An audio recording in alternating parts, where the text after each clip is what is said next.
he couldn't do this interview. Have you asked him questions like this? No, we were talking about that. We were like, we'd like to extend the invite to Joe Biden if he'd like to come on this podcast. Yeah, I think eventually. you should. You know what chance you have of getting him on? I'd say less than 1%. Okay. If you did, that'd be interesting. I'd actually watch that one. Podcasts were an unexpected but effective tool for both the Trump and Harris campaigns in the 2024 election. Trump's interview on Logan Paul's Impulsive garnered millions of views and led to a string of podcast appearances. They appealed to younger voters largely due to their raw presentation. I've heard alcohol is harder to quit than drugs, if that makes sense. I don't know. Oh, yeah. I mean, I can only imagine because it's probably more readily available. More readily. Well, and it's social and you're sitting and everyone's drinking and all. Do you ever go back on? Yeah. I've had stints where I go back on and you don't control it? It's tough. It goes downhill pretty quick. No kidding. So you think it's going to be easy. You think you're controlling it. And then you're you're doing your go-kart and racing with hookers and stuff. It gets bad. Viewers also appreciated the longer conversations, allowing them to take in more of the candidate's personality and cover more topics at a time. Probably went into the Marine Corps. I was pretty whiny, pretty resentful kid, was pissed off at my mom, was pissed off at all these other people because I didn't have the things that I thought I should have. And then eventually, there's me when I was much skinnier, much better looking. Oh, yeah. The Marines, dude, that was the original Ozempic. That's right. That's Brozempic, dude. That is good. Marines, the original Ozempic. I'm going to steal that one. Madam VP, you're a couple of years older than myself, so we kind of grew up in the 80s. But I'm only 35. Come on now, I'm your guest. No, but you only 30. But we grew up. But just keep moving, because I'm gonna give you a shovel in a minute. I see. You won't let it go. Dang. We could have just moved on past that real quick, but you drew attention to it. Harris eventually jumped on the podcast bandwagon as she initially struggled to reach younger voters. She first addressed younger women, appearing on the Call Her Daddy podcast and tackling women's issues. It's outrageous. I mean, Daddy Gang, to put it in our TikTok terms, I have seen girls on the street walk up to men and be like, do you know where a tampon goes? Do you know how many tampons we use? Do you even know how, do you know what a X or Y or Z is of a part of our, and they don't know the answer. I was the first vice president or president to ever in office go to a reproductive health care clinic, ever. Really? Yes. Harris also used the podcast circuit to make a plea to young black men, appearing on Club Shay Shay with former NFL tight end Shannon Sharpe. We also need to help people with small business ownership. I did, even before I was running for president, a tour, I called it the Opportunity Economy Tour, focused on black men and black entrepreneurs. What we know is, unlike Donald Trump, who got $400 million handed to him practically on a silver platter. And by the way, Shannon filed for bankruptcy 6 times. Everybody wants to say he's a great businessman. Take a look at his record. Eventually, the presidential podcast appearances went from novelty to nearly expected, with Trump taking jabs at Harris for making less appearances. Can you imagine Kamala doing this show? I could imagine her doing this show. She'd be laying on the floor. She was supposed to do it, and she might still do it, and I hope she does. She's not going to do it. I will talk to her like a human being. I will try to have a conversation with her. If she did this kind of an interview with you, I hope she does, because it would be a mess. She'd be laying on the floor comatose. You'd be saying, call in the medics. I think we'd have a fine conversation. I think I'd be able to talk to her. Trump and his running mate J.D. Vance both went on the Joe Rogan podcast, seeing tens of millions of views. This is, to me, the biggest and most fundamental difference between Kamala and President Trump in the campaign is, whether it's Biden calling people garbage or Tim Walz calling people fascist and Kamala calling people Nazis, or endorsing explicit censorship, we're not trying to censor our fellow Americans. The Harris campaign and Joe Rogan himself confirmed plans to have Harris on the podcast fell through due to a scheduling issue. Welcome back to our election night coverage. I'm filling in for Christian and Tiana for the last part of the hour. And we are also joined by Steve Malzberg, a political commentator and media analyst. Steve, thank you so much for joining us. It is my pleasure. Absolutely. And in all transparency, great friend of the show.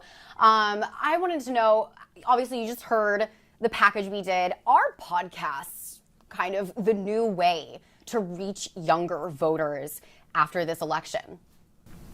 Well, yeah, I think going forward, more and more, it's going to become the way to do it. It's going to become more and more important. Right now, there's still a great deal of importance to it, obviously. And I think you see that by the number of podcasts that the two candidates have done.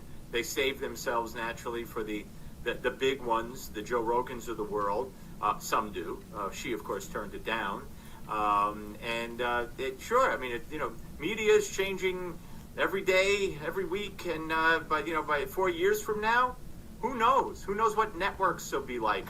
Who knows where MSNBC will be? You hear that Comcast is breaking them off. Who's going to wind up with them? What's going to become of them? So, there's no way to tell, but the internet and the podcasts of the internet in one form or another will always be there, and they'll become more and more influential. Absolutely. I mean, we saw some of these podcast shows that they did got higher numbers than interviews and even debates got on mainstream media and large networks. So it definitely seems to be a large pivot. Plus, we're also seeing polling where Donald Trump is actually garnering more of the young male vote, a subsect of voters that Kamala Harris is hemorrhaging.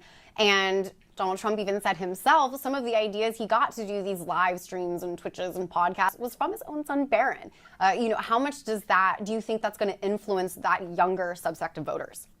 No, sure. I mean, look, they're looking for someone they could identify with. Now, common sense would dictate young voters, young people, people over the age of 18 or slightly under, slightly over, they're more liberal. As you get older, you tend to get more conservative. That seems to be the conventional wisdom and the conventional thinking. So yeah, they're going to be looking for someone, as they are now, for someone they could identify with. And if they start, seeing you show up with people that you listen to, and if you hear people that you listen to or watch on podcasts, and you then hear a candidate say or spew some of their thoughts or ideas, then you start saying, "Whoa, I heard that from my podcaster Joe Blow." And wow, Trump or Kamala, they said it. And that makes them cool, and maybe they're more like me than I think they are. So it's all a game. Politics is a game. The sincerity of the candidates, especially on the part of Kamala Harris. I mean, and the media. When you hear Joe Scarborough and you hear Maria Cardona on Fox say that Trump wanted Liz Cheney shot. When they got to know that that's not true. It's all a game. How far could you push it, and who could you attract, and what lengths will you go to attract these people? Right. And Joe Rogan, he said, in all fairness, and so did the Kamala camp, that it was a scheduling issue is the reason why she didn't go on there. But she was in Houston. Right. No. And didn't go on with him. And then, Trump went down to his studio. Look, if you're okay. So, but the whole point behind it is, while they were saying that, while the messaging was that, last night Joe Rogan gave his endorsement to Donald Trump. But does that even matter so close to the election? How much does his vote or his opinion really sway voters, especially since we are seeing record amounts of people early voting at this point? Right. We had over 80 million people, according to the statistics, vote before Election Day. And Rogan waited till the end. I'm not saying it was nefarious in any way or shape or form. So I don't know if someone you idolize, how much does Oprah mean? Who's going to Taylor Swift? Oprah says, or Jennifer Lopez, or the one Carly B, whatever her name is, who had to read off the iPhone so pathetically. Who knows? Do people get influenced by Bruce Springsteen? Who knows? I hope not. But, Kamala Harris did say during her DNC that they wanted to have less celebrities. She didn't want to look like this Hollywood elite. However, in the run-up to the election in the past 5 days, we've only seen big-name Hollywood left-leaning stars campaigning with her. Yeah, and don't forget that backfired on her a couple of times when one of the singers, you're probably going to know who I'm talking about, at the convention, and then again recently at an event, at the convention, she didn't even show up, and then at the event she showed up, and all she did was introduce Kamala, and the crowd booed because she didn't perform. The name is escaping me. So you run those kinds of risks as well.